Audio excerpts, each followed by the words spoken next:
Shalom, selamat malam Sobat STI. Bersyukur kita saat ini bisa bertemu kembali di program Bicara. Kita bisa tayang lagi bertemu lagi di dalam program Bicara ini. Sekali lagi saya mengingatkan bagi Bapak Ibu yang mungkin baru pertama kali ikut program Bicara. Jadi program Bicara akan tayang setiap hari Rabu dan Jumat pukul 7 malam. Jadi Bapak Ibu bisa mengikuti di seluruh platform media sosial STI Yogyakarta. Pada kesempatan malam hari ini, kita akan berbincang mengenai ibadah yang benar. Jadi bagaimana hakikat ibadah yang benar, bagaimana sikap kita, bagaimana tindakan kita ketika kita beribadah. Oleh sebab itu pada kesempatan malam hari ini kita bersama-sama akan mengupas mengenai hal itu.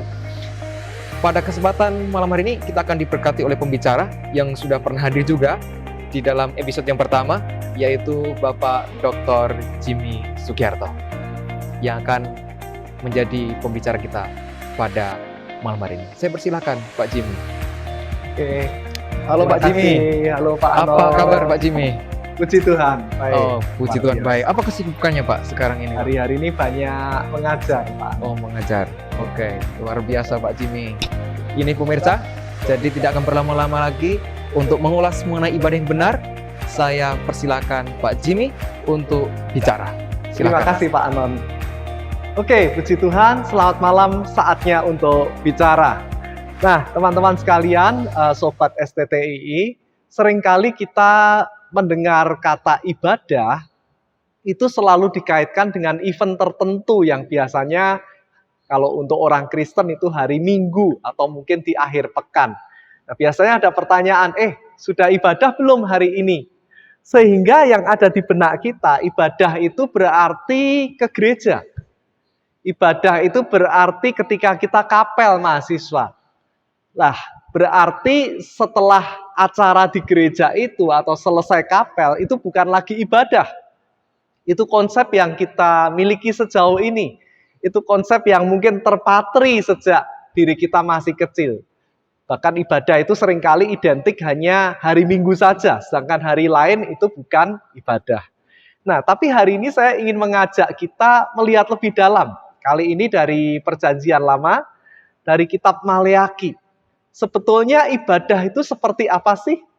Apakah ibadah itu seperti yang kita kenal sekarang? Apakah ibadah itu cuma kita sama Tuhan? Atau ada dimensi-dimensi yang lain yang ternyata Tuhan mau itu ada di dalam ibadah? Sekarang kita akan lihat bersama-sama malam hari ini. Nah saudara, Maleaki itu adalah kitab terakhir di Perjanjian Lama. Dan juga di situ akan mengawali ke Perjanjian Baru.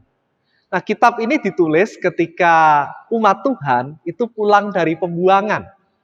Mereka berdosa kepada Tuhan sehingga mereka harus mengalami hukuman Tuhan dan mereka dibuang ke negeri asing. Tapi karena Tuhan begitu setia, Tuhan mengingat akan perjanjiannya, maka umat Tuhan ini di waktu yang telah ditentukan, mereka kembali ke negeri mereka. Tapi di sana bait Allah sudah hancur dan akhirnya mereka membangun kembali bait Allah itu. Nah, di zaman Nehemia dan Esra, khususnya Esra berusaha untuk meluruskan tata cara ibadah yang benar. Akan tetapi namanya manusia, sama seperti hidup kita, terkadang kita itu kurang konsisten.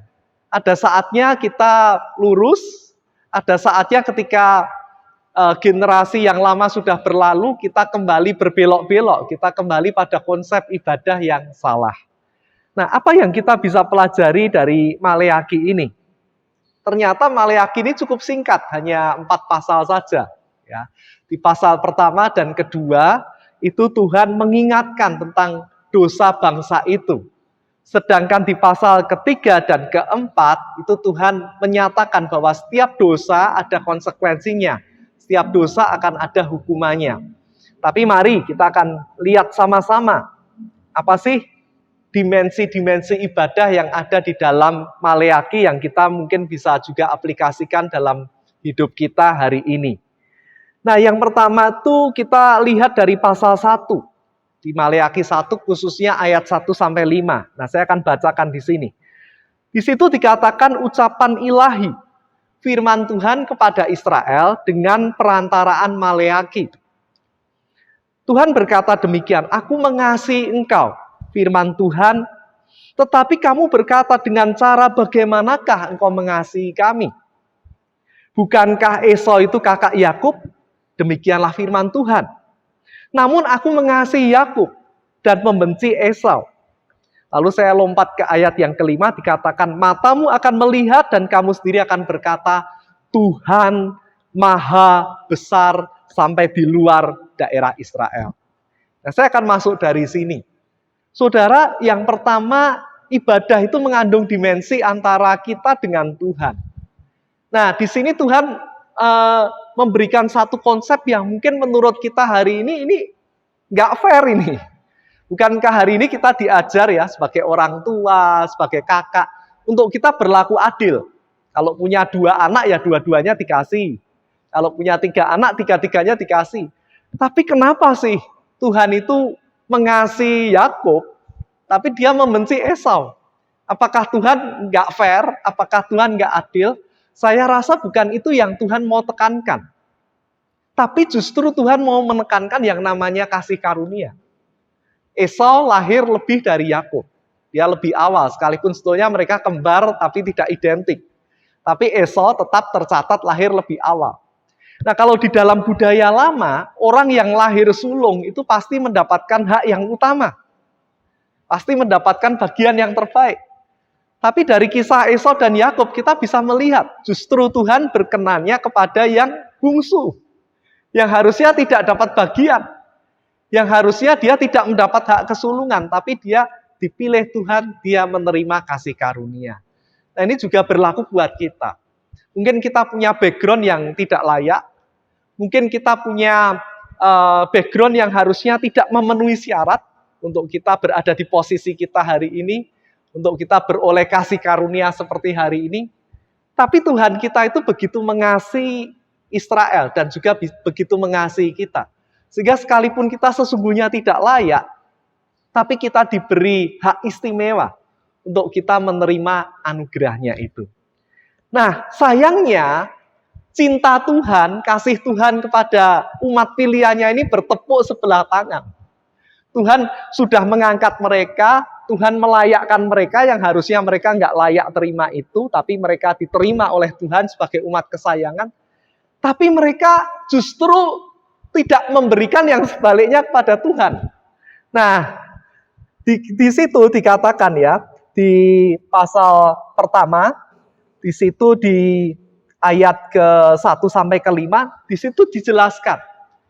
Ternyata sekalipun Tuhan mencintai Israel, tapi mereka itu kalau membawa korban persembahan buat Tuhan, itu ditukar.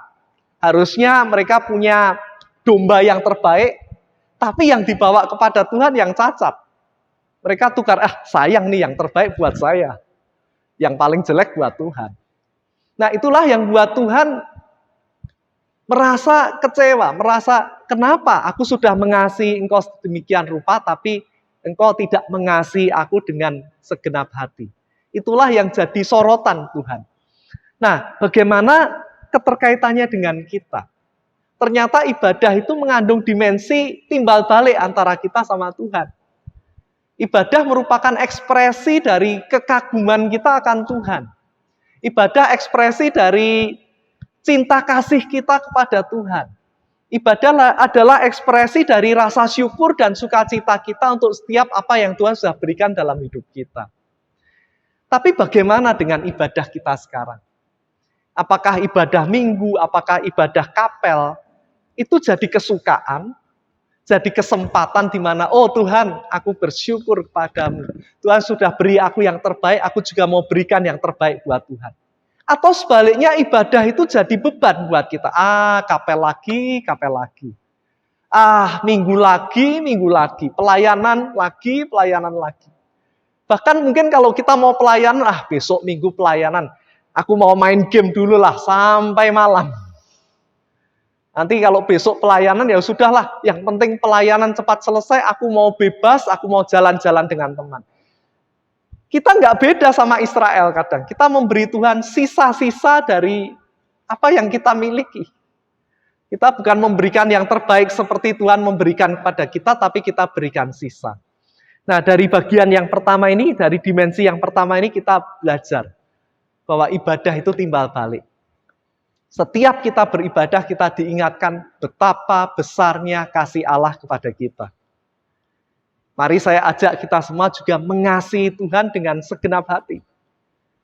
Sepanjang pekan Tuhan sudah memberkati, menyertai kita.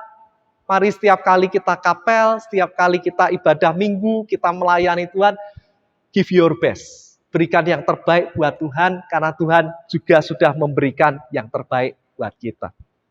Lalu berikutnya, saudaraku, dimensi yang berikutnya ternyata bukan hanya antara jemaat dengan Tuhan, tapi antara pelayan dengan Tuhan. Nah, di waktu itu, imam-imam ada, tapi mereka tidak mengajarkan hal yang benar. Mereka cenderung menakut-nakuti jemaat, mengintimidasi dengan tujuan mereka yang mendapatkan keuntungan. Mereka minta jemaat ini dan itu dengan tujuan imamnya yang untung. Nah, di situ Tuhan menegur para imam. Ternyata imam itu seharusnya jadi pengharapan, jadi kompas. Ketika umat Tuhan bingung mana yang benar, mana yang salah, mereka akan melihat imam. Imam itu harus jadi teladan. Pelayan itu harus jadi teladan. Nah, maka kalau kita tarik ke konteks masa kini, di tempat ini saya percaya ya, kita belajar untuk melayani Tuhan. Sudahkah kita jadi teladan yang benar? Sudahkah kita mempunyai gaya hidup yang benar, yang kalau orang lihat kita, oh dia layak untuk kita teladani sebagai pelayan Tuhan. Nah, itu dimensi yang kita bisa pelajari. Pertama, yaitu kita dengan Tuhan dan kita para pelayan dengan Tuhan. Akan tetapi ternyata ada dimensi yang kedua, yaitu di pasal 2, mulai ayat yang ke-10 sampai ayat yang ke-15. Di situ Tuhan menegur, karena umat pilihan yang kembali dari pembuangan ini, mereka dari bangsa-bangsa lain, ternyata mereka terbawa gaya hidup yang lain, bangsa-bangsa yang lain. Yaitu mereka menikah dengan bangsa-bangsa yang bukan sesama Israel. Dan Tuhan menegur mereka karena perkawinan campur itu. Nah, Tuhan berkata, bukankah dari perkawinan itu yang dikehendaki adalah keturunan ilahi? Keturunan yang kudus. Keturunan yang benar. Tapi mereka berlaku cemar dengan mengambil istri, mengambil pasangan yang tidak seharusnya. Sehingga mereka melahirkan keturunan yang cemar bagi Tuhan. Nah, kalau dalam konteks sekarang, ternyata ibadah juga mengandung dimensi antara kita dengan sesama. Di situ Tuhan berkata, ingat istri masa mudamu. Kenapa engkau ambil istri yang lain kalau engkau sudah punya istri? Ternyata dimensi ibadah yang kedua juga mengajak kita peduli dengan sesama. Peduli dengan keluarga. Peduli dengan orang-orang di sekitar kita. Nah, saat ini Tuhan menghendaki kita. Bukan lagi di masa sekarang berarti tidak boleh menikah dengan suku yang berbeda. Tidak boleh menikah dengan orang yang berlainan bangsa. Kalau satu iman tentu saja diizinkan. Tapi yang Tuhan tidak mau adalah kita mencampur adukkan budaya dunia dengan budaya kita sebagai anak Tuhan. Kita dipanggil untuk menjadi terang bagi dunia ini. Tapi kalau kita meneladani gaya hidup dunia, nanti apa yang dunia akan teladani dari kita? Nah, termasuk dalam hal kasih. Tuhan ingin ibadah ini mengajar kita dimensi kasih kepada sesama. Sehingga akhirnya kita boleh menjadi teladan melalui ibadah kita. Jadi yang kedua, dimensi ibadah yang kedua adalah kita dengan sesama. Bukan hanya kita dengan Tuhan, tapi kita dengan sesama. Kita dengan keluarga. Tuhan menghendaki kita setia. Tuhan menghendaki kita menjaga kekudusan. Sehingga kita bisa menjadi berkat buat orang-orang yang di sekitar kita. Lalu dimensi ibadah yang ketiga, nah ini yang biasanya jadi tantangan, yaitu di pasal 3, saudaraku. Khususnya di situ ayat yang ke-10. Nah ini hamba-hamba Tuhan sering mengkhotbahkan ini dengan tujuan supaya jemaat mengingat persepuluhan. Ya, tapi saya akan mencoba mengajak kita melihat dari sisi yang lain. Ternyata ibadah bukan cuma antara kita dengan Tuhan. Ibadah bukan hanya melibatkan tubuh kita beribadah. Ibadah bukan hanya melibatkan kita dengan sesama, tapi ibadah juga melibatkan kita dengan harta milik kita. Di situ Tuhan berkata, bawalah seluruh persembahan persepuluhanmu ke dalam rumah perbendaharaan, supaya di rumah Tuhan ada makanan, dan ujilah aku, apakah aku tidak membukakan bagimu tingkap-tingkap langit dan mencurahkan kepadamu berkat sampai berkelimpahan. Nah, seringkali kita berpikir, kenapa sih bukankah Tuhan itu empunya segalanya? Kenapa kalau Tuhan empunya segalanya, dia minta persembahan khusus dan persepuluhan buat rumah Tuhan?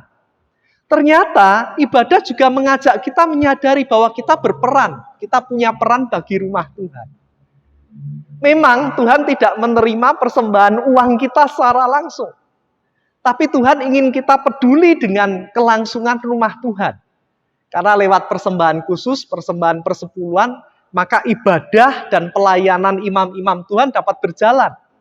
Dan di situ seluruh bangsa, seluruh umat pilihan bisa dekat kepada Tuhan.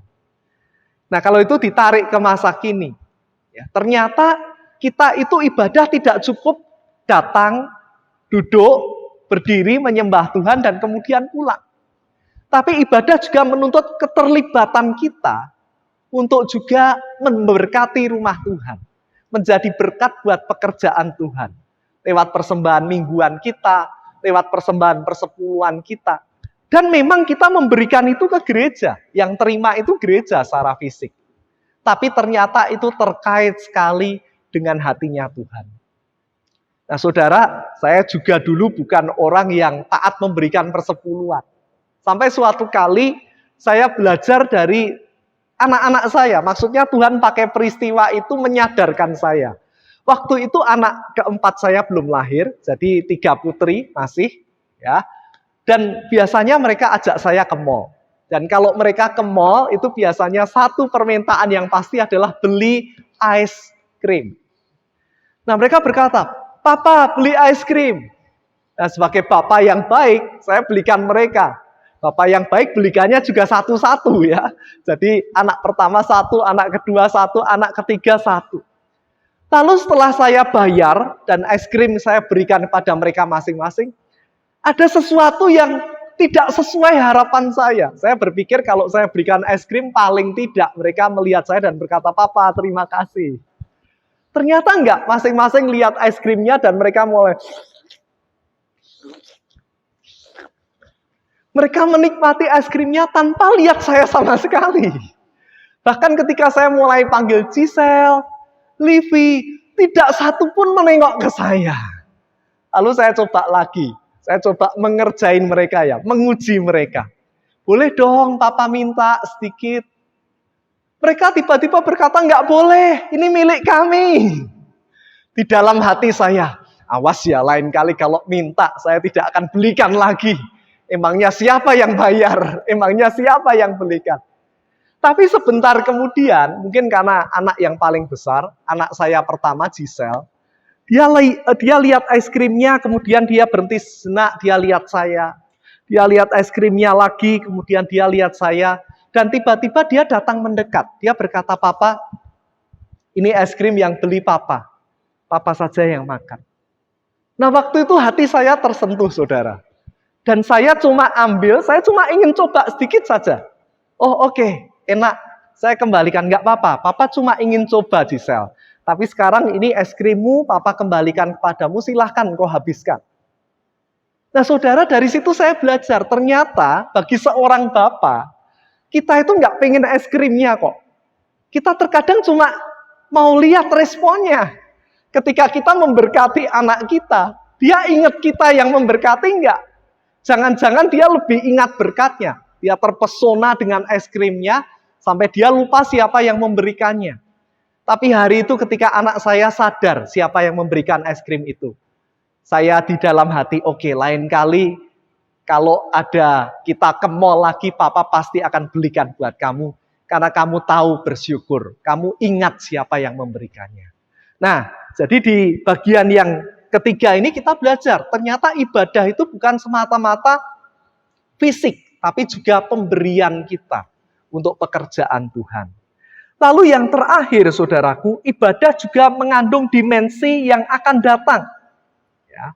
Di situ dikatakan, ya di pasal 4 ayat 1 sampai 6, ternyata ketika Tuhan datang kedua kali, ketika hari Tuhan tiba, maka orang-orang yang tidak beribadah sungguh-sungguh mereka cenderung ketakutan menghadapi hari Tuhan. Sedangkan orang yang beribadah sungguh-sungguh, orang yang memelihara ibadah mereka kepada Tuhan, maka hari Tuhan itu menjadi hari yang penuh sukacita. Mengapa? Karena selama ini mereka beribadah tidak face to face. Kita beribadah juga seperti itu. Kita yakin Tuhan hadir, tapi kita tidak melihat Tuhan secara langsung.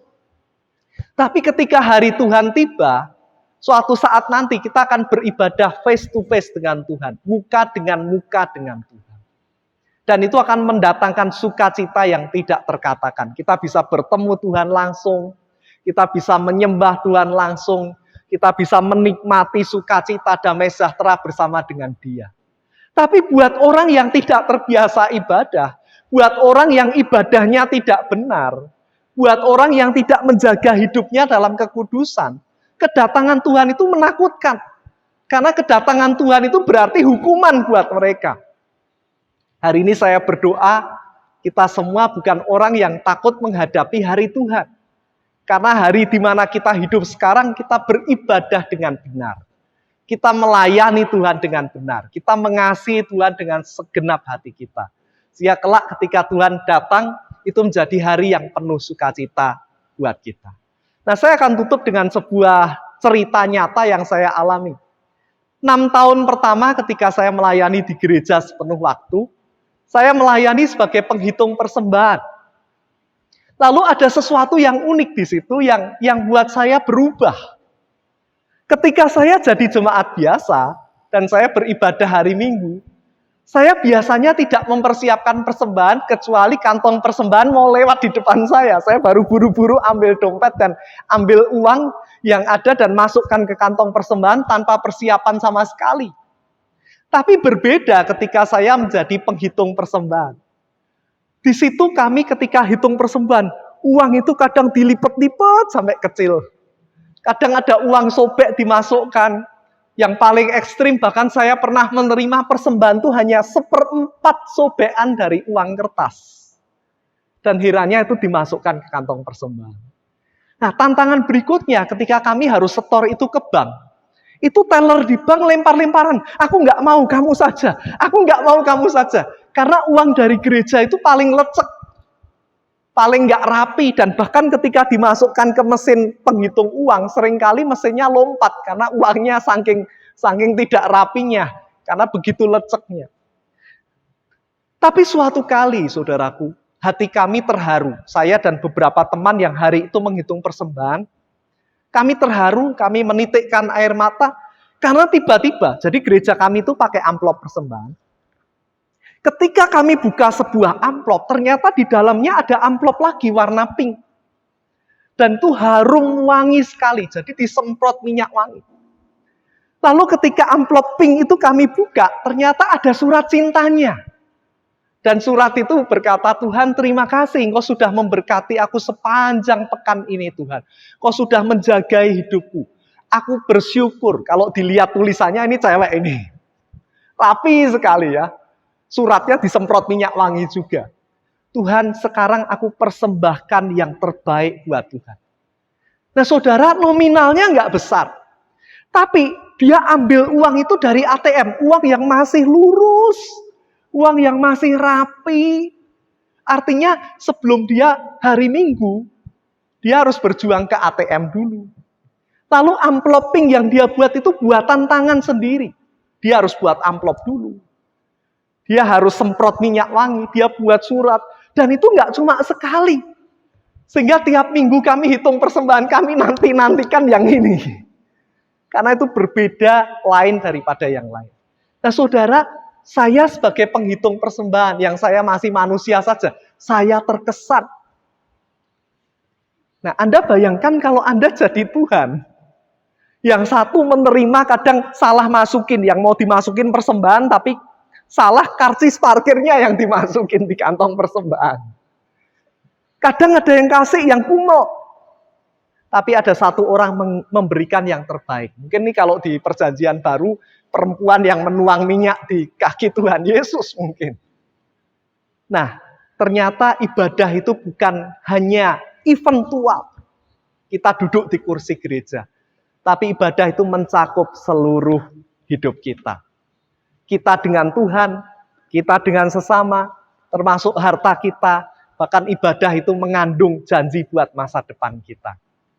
Saya percaya kalau mulai hari ini kita ibadah dengan sungguh-sungguh, mengasihi dan melayani dengan sungguh-sungguh, mengasihi sesama dengan sungguh-sungguh, memberkati pekerjaan Tuhan dengan sungguh-sungguh, maka ketika Tuhan datang nanti, itu akan menjadi hari yang penuh sukacita dan berkat Tuhan buat kita semua.